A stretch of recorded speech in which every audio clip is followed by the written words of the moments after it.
अस्सलाम वालेकुम everyone. Hope so आप सब ठीक हैं, हैरियत से हैं। So let we start our lecture.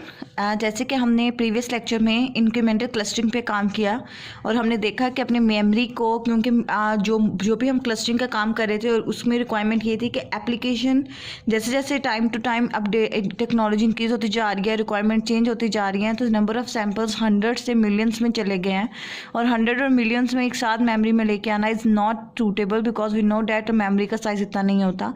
तो उसके लिए फिर हमने एक एफिशिएंट मैनर देखा कि incremental technique is the best technique. अगर हम डाटा को ऑर्डर फॉर्म में ले आएँ और सिर्फ one by one each element को मेन मेमोरी में कॉल करते जाएं और जब उसको मेन मेमोरी में कॉल करते जाएं उसको हर क्लस्टर से सेंट्रॉइड से टेस्ट करते जाएं, अगर वो थ्रेशोल्ड के मुताबिक हो तो उसे उसी क्लस्टर में डाल दो, अदरवाइज वो अपना नया क्लस्टर बना लेगा। इस तरीके से आपके क्लस्टर डिफाइंड हो जाएंगे मेमोरी के अंदर और स्पेस भी इतनी मैनेजमेंट नहीं होगी। अदरवाइज बाकी सारा डाटा स्टार्ट में जो सेट ऑफ सैंपल हैं वो सेकेंडरी मेमोरी के अंदर होता है। अब जो कि हमने क्लस्टरिंग की है, अब हम यहाँ क्लस्टरिंग करने लगे हैं के नियरेस्ट नेबर के कॉन्सेप्ट को लेते हुए कैटेगोरियल data.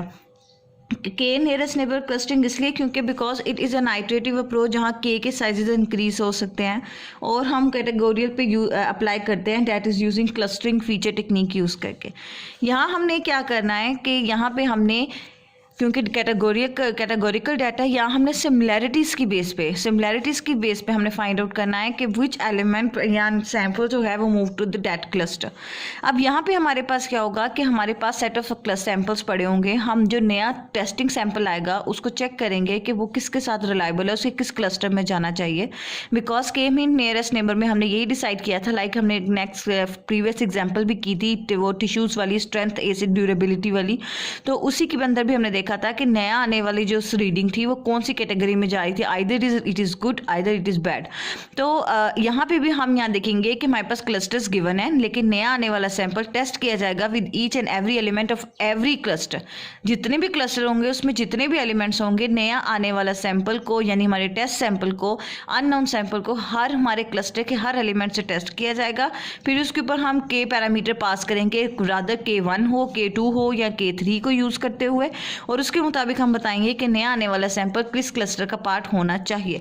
So let we start कि हम पहले डाटा को जो है वो डिस्टेंस फाइंड करें। सो लेट वी सी, आप यहाँ देख रहे हो कि यहाँ पे आपके पास जो पॉइंट है that is cluster 1 and cluster 2, ये आपके पास आ रहा है। क्लस्टर 1 जो आपका इधर आ रहा है उसके अंदर पॉइंट है x1, x2, x3 और क्लस्टर 2 में जो आ रहा है वो है x4, x5 और x6।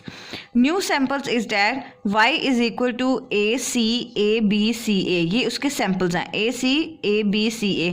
हम इसको यूज़ अप्लाई करने के लिए x1 को y के साथ, x2 को y के साथ, x3 को y के साथ, x4 को y के साथ टेस्ट करेंगे, x5 को y के साथ टेस्ट करेंगे, x6 को y के साथ टेस्ट करेंगे।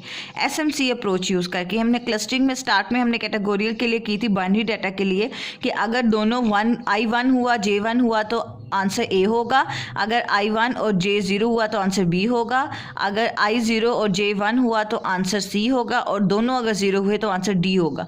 लेकिन यहाँ हमारे पास कैटेगरी 3 आ रही है, there is not a binary data, यहाँ A B और C भी आ रहा है, लेकिन यहाँ हम सिर्फ लेंगे सिमिलैरिटी, यानी A को लेके जो आपके पास दोनों आंसर ट्रू होने चाहिए उसको लेके हम बात करेंगे। तो let we start a comparison. पहले फर्स्ट स्टेप के मुताबिक compute the distance between new samples and all the previous sample already classified in cluster. जो पहले से क्लस्टर्स में सैंपल पड़े हुए हैं, क्लासिफाइड हुए हैं, उनको हम नए सैंपल के साथ टेस्ट करेंगे। So let we start. आपके लिए टाइम को सेव करने के लिए मैंने यहाँ पे पहले से ही सैंपल्स लिख दिया।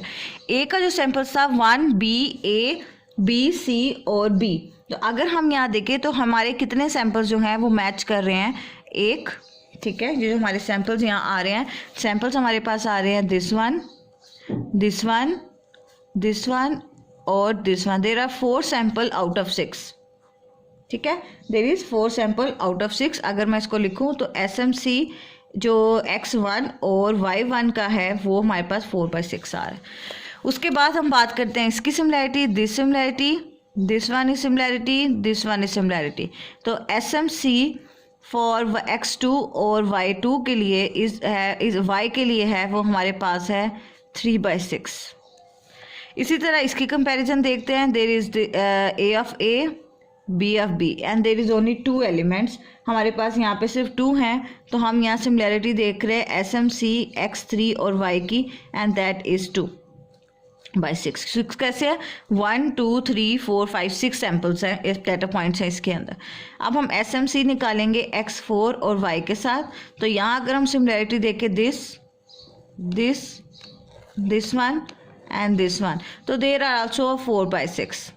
ठीक है, तो अब हम यहाँ लिखते हैं बिलोंग करते हैं 5 से, तो 5 में देखते हैं क्या क्या हमारे पास सिमिलैरिटी पॉइंट्स आ रहे हैं। देर is only 2, that is CC and A वाले सैम्पल्स। तो देर इज़ SMC हमारे पास है इज़ x5 और y का, और वो है हमारे पास 2/6।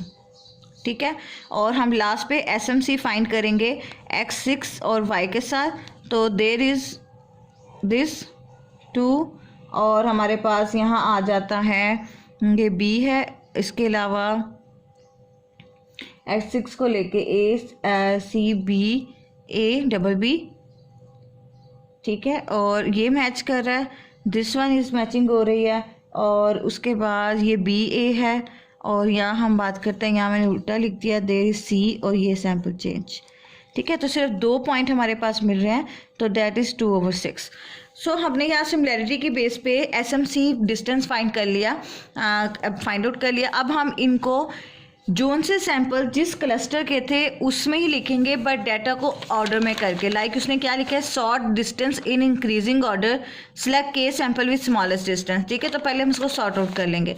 x1 के अंदर कौन कौन से क्लस्टर थे, x1 के C1 के अंदर कौन कौन सा था हमारे पास, x1 x2 और x3 हमारे पास क्लस्टर था।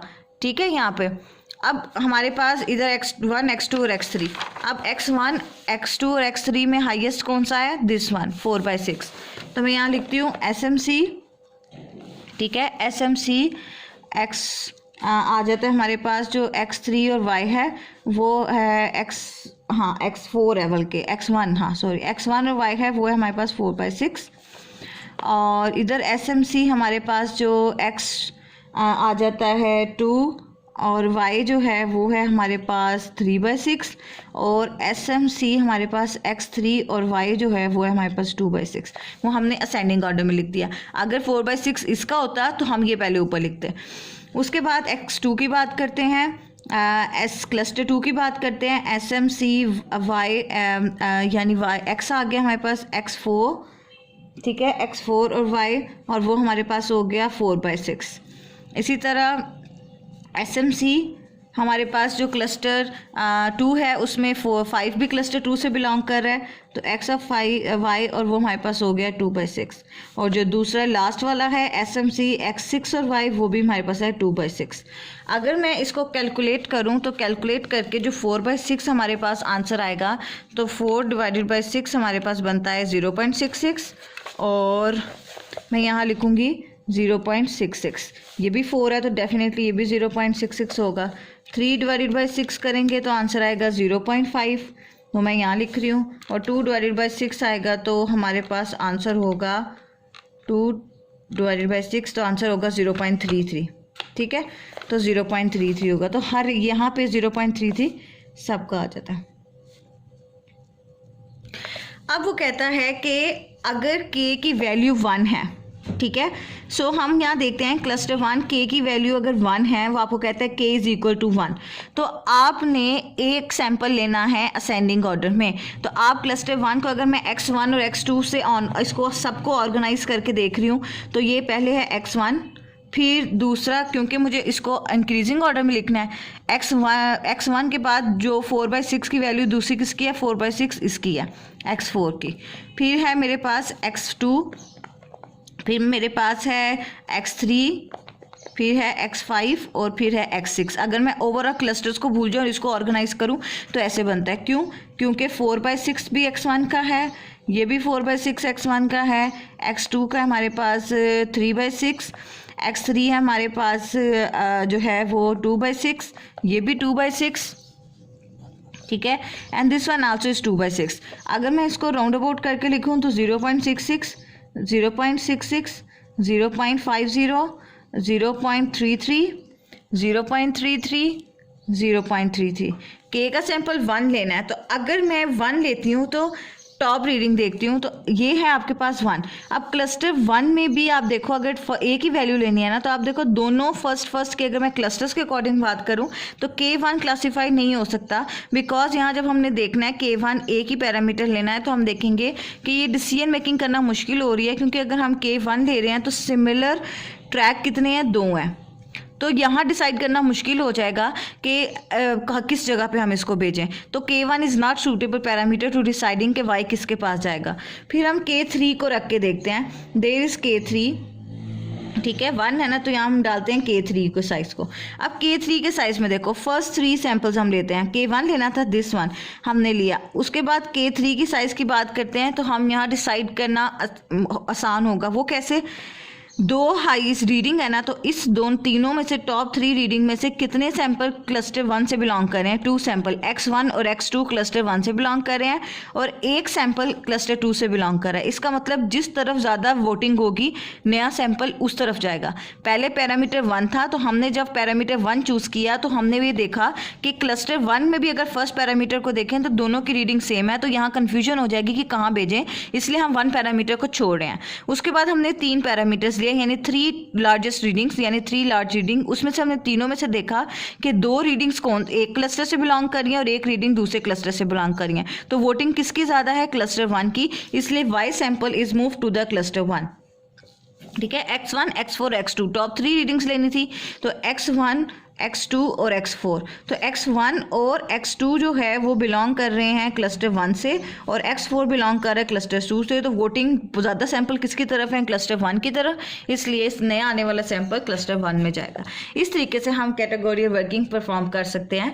आपने इस क्वेश्चन को सॉल्व करने के लिए आपके एक्सरसाइज में क्वेश्चन नंबर 9 है, आपने इस क्वेश्चन को इस तरीके से अप्लाई सॉल्व करना है और इसको अटैम्प्ट करने की कोशिश करनी है। So there is a categorical data जिसने हमें बताया कि हम सैम्पलिंग कर सकते हैं, क्लस्टरिंग कर सकते हैं on the basis of similarity. But यहाँ पे हमें क्या करना पड़ेगा कि जितने क्लस्टर्स हमारे पास होंगे उसमें जितने डाटा पॉइंट्स होंगे, हर डाटा पॉइंट्स को जो न्यू सैंपल होगा उसके साथ कंपेयर करेंगे और फिर उसको इंक्रीजिंग ऑर्डर में लिखेंगे एंड आफ्टर उस पर K पैरामीटर अप्लाई करेंगे और जिसकी तरफ वोटिंग सिस्टम यूज़ करते हुए, वोटिंग प्रिंसिपल यूज़ करते हुए नए आने वाले सैंपल को उस क्लस्टर में इम्प्लीमेंट कर देंगे। सो आप सब इसकी प्रैक्टिस करें। इज़ देयर एनी क्वेश्चन और क्यूरी तो आप मुझसे पूछ सकते हैं। टेक केयर, खुदा हाफिज़।